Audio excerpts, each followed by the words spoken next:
Pour l'interview, j'ai voulu commencer par la Casa Proal.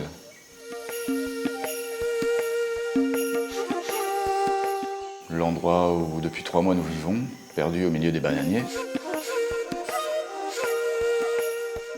Dans cet espace qui est mon atelier, mon lieu de recherche, où depuis notre arrivée, j'ai petit à petit récolté, rassemblé objets, matériaux et idées. Dans l'idée de créer ici quelque chose, une œuvre en lien avec le paysage. Il faut dire qu'ici, au milieu des bananiers, la Casa Proal est un lieu complètement isolé, à quelques kilomètres d'un village qui s'appelle Telaya, et au bord d'une rivière qui est le Rio Bobo.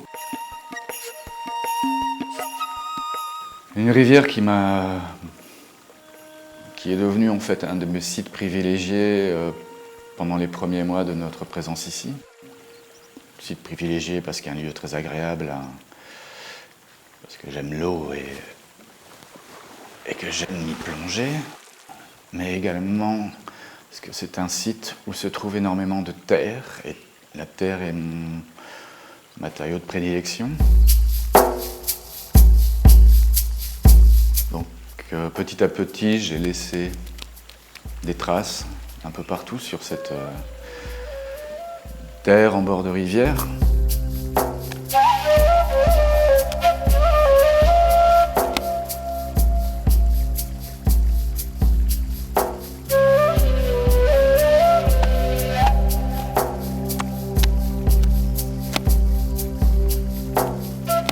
Ensuite, voilà, comme j'ai l'habitude, j'aime me perdre dans un lieu, j'aime découvrir petit à petit les espaces naturels qui les entourent, les sites qui pour moi deviennent des sites privilégiés ou de prédilection pour travailler. J'ai donc commencé à effectuer mes recherches autour de différentes argiles qu'on pouvait trouver ici dans les environs. Donc, je me suis d'abord rendu dans les briqueteries que j'ai pu découvrir le long de la route qui mène à Martinez de la Torre. Donc il m'a fallu quand même 3 mois afin de me décider sur les matériaux que j'allais pouvoir utiliser pour réaliser cette sculpture monumentale. Donc bien sûr, au départ c'était le bois. J'avais aussi pensé à l'acier. Et le bambou est venu très rapidement s'imposer en fait à mes yeux comme un matériau de construction pour la structure de cette tête monumentale. Bambou parce que le bambou ici est une variété végétale que l'on trouve un peu partout, qui est utilisée en fait énormément par les habitants.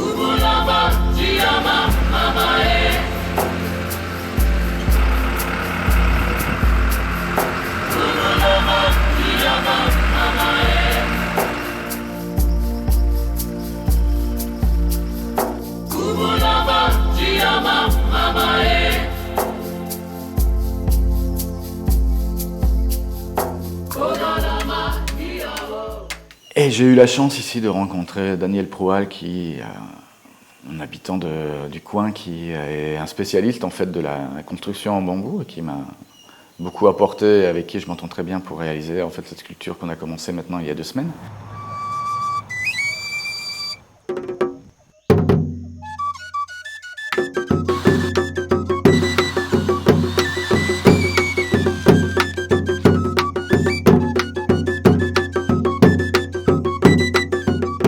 Il y a quelques temps, je suis allé avec Alex et Rodrigo dans un lieu qui appartient à Carlos Couturier, à 20 km d'ici, mais afin de fixer une œuvre d'une artiste d'une résidence précédente. Et sur ce site, au milieu des pamplemousses, je me suis aperçu qu'il y avait une argile très fine, noire, qui n'était pas utilisée ici dans la localité, et que j'ai voulu en fait ramener afin de la nettoyer et l'utiliser pour réaliser des sculptures dans le cadre de la résidence. Et pour moi, c'est un processus très important de puiser la terre, la matière au sein de la terre et de la préparer, de passer du temps à l'apprivoiser, à la connaître en la piétinant, en la nettoyant, en retirant tous les déchets tous les déchets naturels qui peuvent en faire partie, comme des cailloux ou des branches.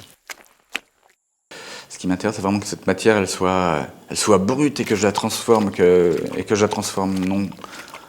non solitaire, mais en invitant d'autres personnes à venir plonger avec moi dans la terre, à piétiner, à nettoyer ensemble. Et petit à petit, ainsi, les gens aussi ont s'approprient cette matière.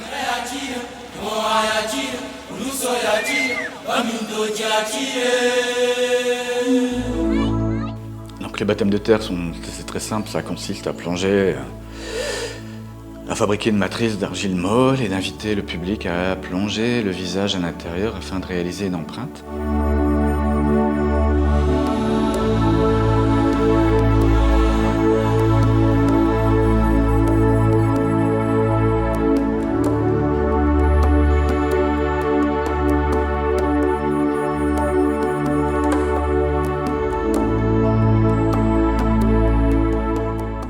De cette empreinte, ensuite, je viens réaliser un moulage en plâtre.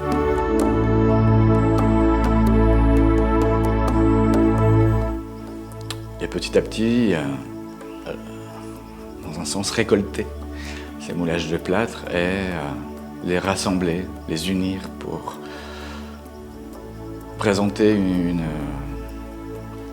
sculpture, installation qui rassemble en fait les visages de ces habitants qui ont participé à cet événement.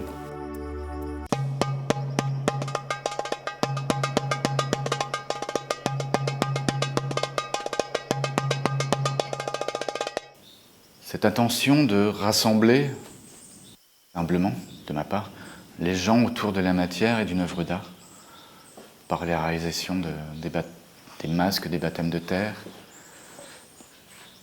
tout d'un coup prenait de l'importance et du sens. Parce que si je peux, par mon art, faire en sorte que les gens se retrouvent ensemble, échangent à travers la matière et une expérience vécue, une expérience artistique vécue,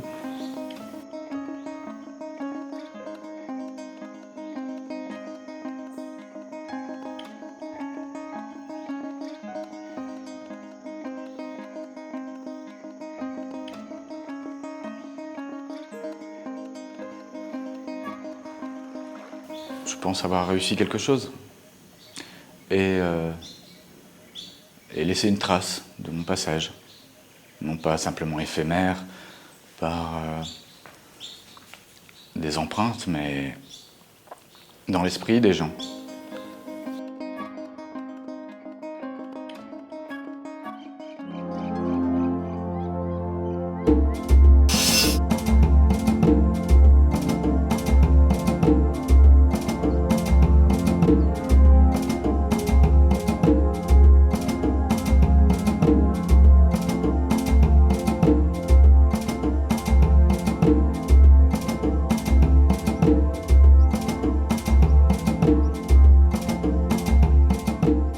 Je cherchais un lieu visible pour les habitants.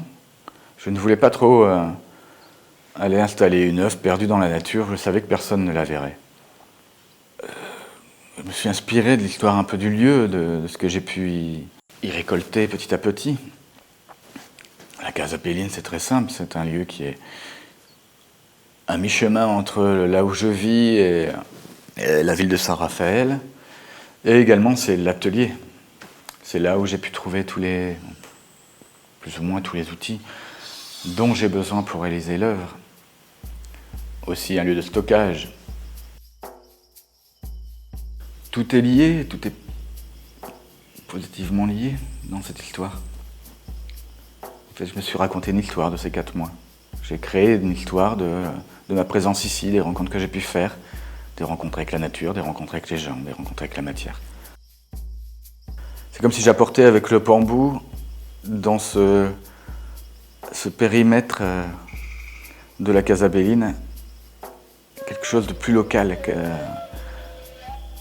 que l'architecture de cette maison, faite en bois, en tuiles, en tommettes. Et le fait qu'elle soit grande et qu'elle prenne... Tout d'un coup, la maison va disparaître au profit de la tête qui va l'avaler. La tête avale la maison. Et en avalant la maison, je pense qu'elle avale plein d'autres choses. Et puis elle va avaler les habitants qui vont y rentrer. Elle va avaler les personnes qui vont passer. Ça devient un passage obligé pour rentrer dans la Casa Pelline. Pas plus mal. Voilà. Une tête ouverte avec une bouche ouverte, un peu comme beaucoup de sculptures que j'ai pu voir ici, dans les musées ou chez les gens. Souvent, elles ont la bouche ouverte. Pour crier, pour parler, pour respirer, peut-être, je sais pas.